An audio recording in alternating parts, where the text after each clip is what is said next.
Paul deals with the subject of how wives should submit to their own husbands in 3 verses. Paul deals with the subject of how husbands must love their wives in 8 verses. Are some men that dense? Do husbands have trouble knowing what to do when they leave the altar of marriage? Do some men fail to understand how they are to treat their wife? Well, let's read what Paul says. Ephesians 5:25. Husbands, love your wives, just as Christ loved the church and gave himself up for her, to make her holy, cleansing her by washing with water through the word, and to present her to himself as a radiant church, without stain or wrinkle or any other blemish, but holy and blameless. In this same way, husbands ought to love their wives as they love their own bodies. He who loves his wife loves himself. After all, no one ever hated their own body, but they feed and care for their body, just as Christ does the church. For we are members of his body. For this reason, a man will leave his father and mother and be united to his wife, and the two will become one flesh. This is a profound mystery, but I am talking about Christ and the church. It has often been said that few wives would have trouble submitting to their husbands if they were loved by their husband like Christ loves the church. I have to agree. Christ exhibited an unselfish love when he gave his life as a sacrifice for our sins. And the husband must love his wife in the same way, willing to die for her. Paul never presents a husband as lording it over his wife. Instead, the apostle presents the man loving his wife in such a way that he actually serves her.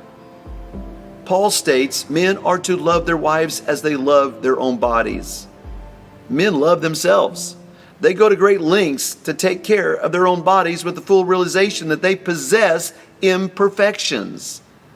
In the same way, the husband should care for his wife, realizing she too is far from perfect.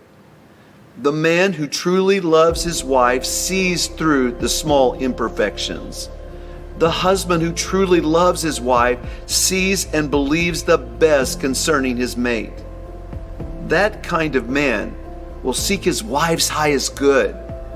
And the best example of how a husband should love and treat his wife can be found in 1 Corinthians 13:4.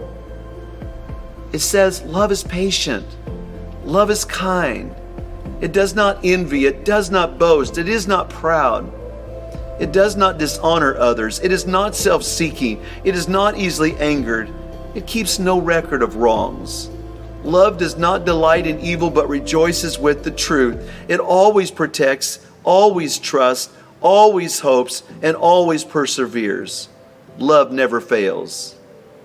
The submit-love relationship that the Bible presents is a harmonious partnership in marriage. Never should the wife say, when he loves me like Christ loves the church, then I'll submit to him. And likewise, never should the man say, when she submits to my leadership, then I'll love her. We just simply do what God says. So husbands, love your wife. Without any strings attached, love your wife, imperfections and all. The great preacher Stuart Briscoe recently wrote a family letter about his wife Jill to their friends around the world. It went like this: Jill and I are still together and have no desire for anything else.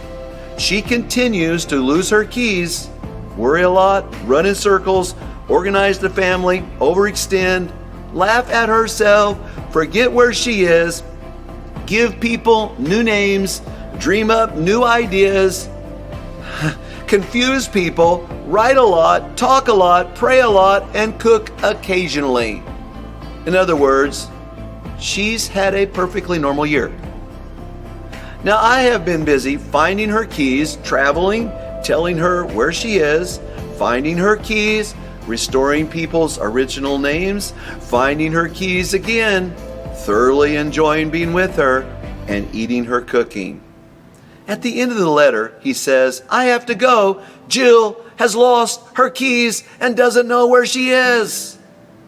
Jill Briscoe, feeling loved by her husband, responds, he's given me freedom to to run in circles and to organize the family, all 16 of us, and to overextend and to laugh at myself and to dream up my new ideas and to enthuse people and to write a lot and talk a lot and pray a lot. He's even forgiven me when I lose my keys over and over again.